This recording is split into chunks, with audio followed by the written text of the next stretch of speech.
Hello, it's Grandma. Are you ready for Grandma's story time? I am. I've got my bag here. You know the bag. It's my bag with purple circles and golden elephants and blue circles with golden elephants and red circles. And it's my bag where Peter lives. Are you ready to come out, Peter? You are? Come on then. Oh, wave hello to everyone. You're happy to be back.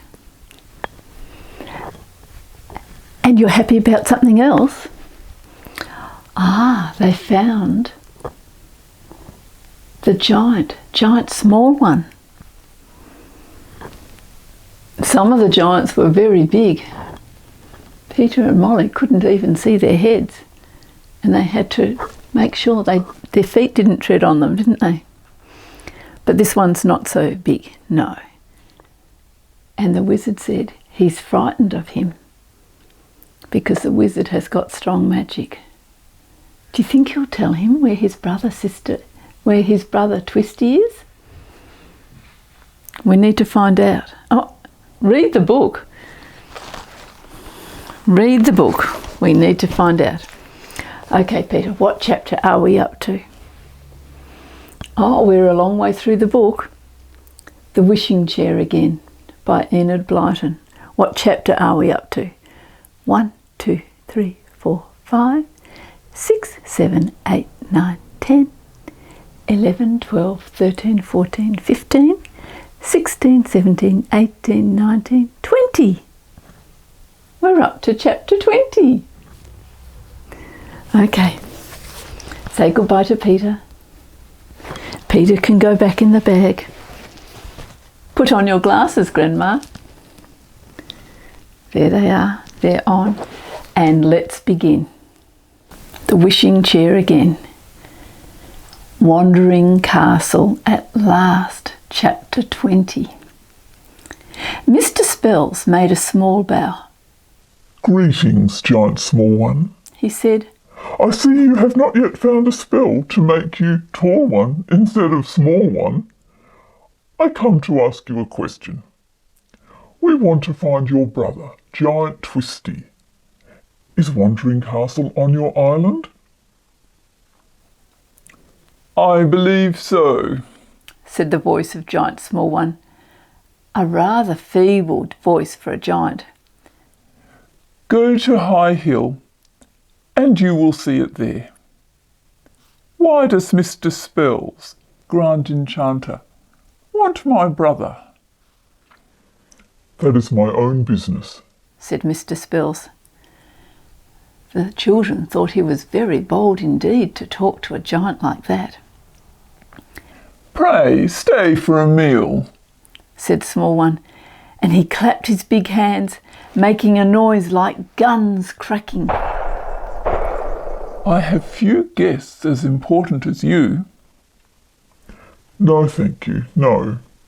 said Mr. Spells. Our business is urgent. We will go."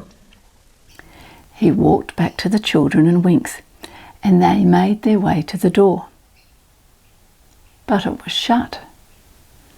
They couldn't open such a big door themselves, so they had to go all the way back to Small One and ask for a servant to open the door.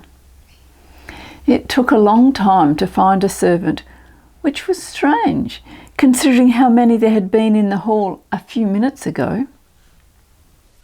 "He's delaying us," said Mr. Spells angrily. "He wants to get a message to his brother before we reach him, to warn him that we are on his track." At last a servant was found. The door was opened and they all trooped down the endless steps. They made their way down the street and came to a wide lane lined with hedges as high as trees, and then found a signpost that said, "To High Hill." "There's High Hill," said Peter, pointing across the fields to a very high hill. There are quite a lot of buildings on it. I wonder which one is the Wandering Castle." They came to a high hill at last and toiled up it. They met a small pixie running down, and Mr. Spells hailed her. "Hey, little pixie, where's Wandering Castle?" "Let me see," said the pixie. "I saw it yesterday. Yes, I remember. It's in the Silver Buttercup field, sir." "Silver buttercups?" said Molly, astonished. "I've never heard of those. I don't think I should like them. The golden ones are just right," "I agree with you, said Mr. Spells, guiding them around a big house. but some enchanters are very silly, always trying out novelties, you know. Well, here we are. Here is Silver Buttercup Field." And so it was, because buttercups are usually the colour of butter, which is yellow, like gold, and these are silver. And so it was. Silvery buttercups nodded in a great shimmering carpet. "Beautiful, but washed out looking. Said Mr. Spells. The thing is, where's Wandering Castle? It is certainly not here. It's wandered away again. Small One got a message to his brother just in time, while we are trying to get that door open. Well, where has it wandered to now?" "Please, sir, I know," Said a small goblin running up. "It's gone to Loneliness. I don't know if you know that country, sir. It's over the sea to the east. A very, very lonely place where nobody ever goes if they can help it. It's going to hide itself there until you've given up looking for it. Until you've given up looking for Twisty and his castle." "How do you know all this?" Demanded Mr. Spells. "Because I was lying resting in these buttercups when a servant from Giant Small One came running up to warn Twisty that you were after him. And I heard Twisty say where he was going." "Right. Thank you very much.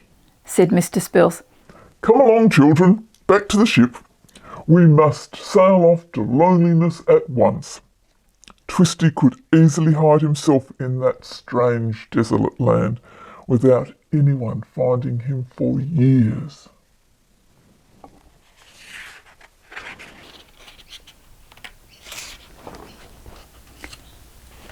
"Oh dear, we really must find him because of Chinky," said Molly. They went back to the ship.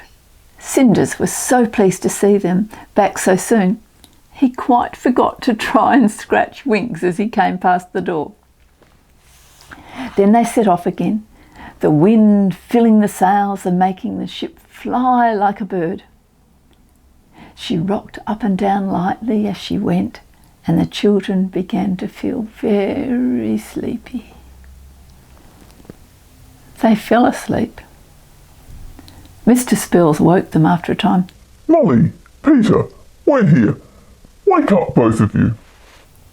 They sat up in the ship. It was moored to a small pier. Molly looked out on the land of Loneliness. It was a gloomy, desolate place with enormous trees growing in thick masses. "There are forests and forests of those," said Mr. Spells, looking as gloomy as Loneliness looked. "How will we ever know where the Wandering Castle is? I can't imagine." They landed and walked towards the nearest forest of trees. Just as they got there, they heard a voice shouting furiously. "No peace anywhere, none at all. I come here just where nobody ever goes, and what comes walking almost on top of me but a castle. A castle! Just when I thought I was going to sleep all alone in peace." and out of the trees burst Chinky's cousin, Sleep-Alone. He was just as surprised to see the children and Winks and Mr. Spells as they were to see him. Sleep-Alone, oh, Sleep-Alone, you're just about the only person who would ever come here, said Peter. Where is that castle you've been complaining about? It's Giant Twisty's, and he's got Chinky a prisoner there. Good thing too, grumbled Sleep-Alone. Mischievous creature, always coming and disturbing me at night. Listen, Sleep-Alone, said Mr. Spells. If you will lead us to that castle, we plan to rescue Chinky and the wishing chair, and we will turn the wicked Twisty out of his castle, and then it will be empty, in the middle of the land of loneliness, and you shall have it for your own. Think of being alone there, with no one to wake you up at night, and no one to bother you. Sleep-Alone listened to all this in delight. What? Have a large empty castle to himself, with 1,000 rooms to sleep in, lost in the middle of the land of loneliness? That would be wonderful. I'll show you where it is, he said eagerly. Well, they followed him. He darted in and out of the trees, following no path that they could see, and then at last they saw Wandering Castle. It stood there, rocking a little in the wind, for it had no true foundations like other buildings have. It was tall and dark and gloomy, and it hadn't a single window of any kind. There you are, said Sleep-Alone. A very fine castle too. Only one door and no windows. Just the place for me. Mr. Spells looked at the castle in silence. One door, no windows. A very difficult place to escape from if they got inside. But they must get inside. There was no doubt about that.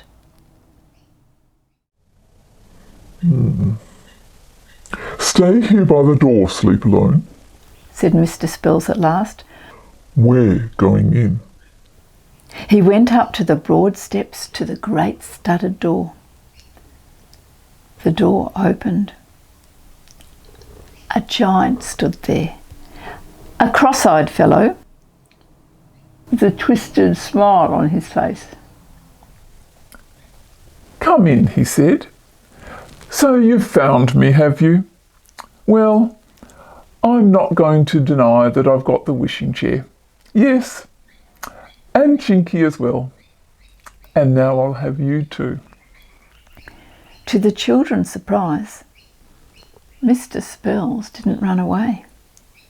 He stepped inside, and the children and Winks went in too, all feeling rather scared. Twisty laughed. Ho, ho, ho, ho, ho. This is easier than I thought, he said. How are you going to get out again, Mr. Spells? There is now no door, and as I dare say you've seen, there are no windows at all. The children turned and looked behind them. The door had vanished, and they were indeed prisoners. But Mr. Spells didn't seem at all disturbed. Where is Chinky? He said. Follow me, said Twisty, and he went down a long dark passage and through a door. He crossed the room beyond the door and came to another one. The door to this was locked and bolted. He opened it. Inside was Chinky, sitting miserably on the wishing chair. He leapt up in the greatest joy when he saw the others. Molly ran to him and flung her arms around him. "Chinky, you're safe! Oh, Chinky, we've come to rescue you!" Peter slapped Chinky on the back and Winks pumped his hand up and down yelling, "Chinky, Chinky, good old Chinky!"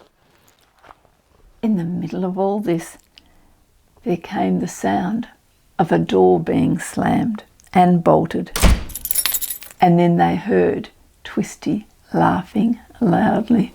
Ho, ho, ho, ho, ho! Easy! Too easy for words! You can't get out, Mr. Spells, however powerful you are. This door has a keep shut spell in it that I bought from an old witch years ago, and it's the only way out. You can go free if you can give me some spells that I've waited for years. You'll never get them from me. Said Mr. Spells. Never. Mr. Spells, you are going to get us out of here, aren't you? Said Molly. Shh! Don't get alarmed. Said Mr. Spells.